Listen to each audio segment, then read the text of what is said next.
never just touching a guy. If I'm posting, it's a post. I'm pushing him. Everything has purpose. When I grab a guy, I'm grabbing a guy, right? That's wrestling. That's how you guys got to get a habit of it. When I grab someone, I grab them. And they're going to have to make me let go of them kind of mentality, right? So it's the same thing with this club. When I go, I'm not just placing my hand on a guy and being like, okay, let me move your head, you know? I'm going to force him to move his head. Boom, then I go.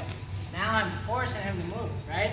So as we move into this next part, remember that when you're clubbing, force the guy to move. Walk into him with your head, right? We're wrestlers, we got to be tough. So when I go, so now it's the same thing. I club, I pull, I get him to step back. And as he's stepping back, keep your arms in. So now, watch this arm. Watch what it does when I go. See how it opens up right there? How his arm kind of went away from his body a little bit? I don't even need it to go far. I just need it to move just this much where he's like this. And now there's a space for me to find and punch to my underhook. When I say punch, it's because I'm punching. I'm really punching to get to my underhook.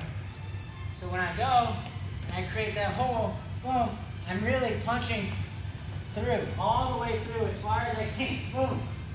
Now I'll do, that's a punch, and then I pull, and I lock it in, right? And my elbow's nice and tight.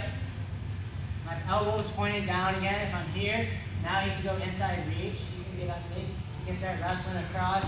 There's things he can do with my elbow and I'm not in good position. So the next thing we're going to do,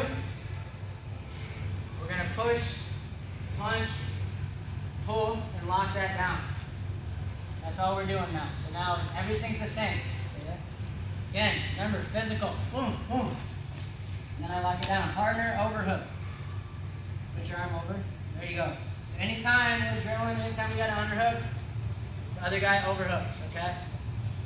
So again, we're doing everything the same. The only thing we're adding is the punch and the pull and locking in that underhook. Boom. Now, the higher up I can get without, because realistically I'm not going to be able to get all the way on top. He's not going to let me get there. So the higher that I can grab on that and then cinch back, the better, right? But like I said, he's not going to let me like lift his arm up exactly. So without like trying to get underneath, I'm trying to get as high and as far and lock it in as I can go, okay? Without compromising position. So again, I'm here, club, move his head, make him go back, punch, pull, and then he goes overhook. And then that's it. And that's what we're gonna do. We're gonna go 3 and 3. Any questions? You guys have any questions at all?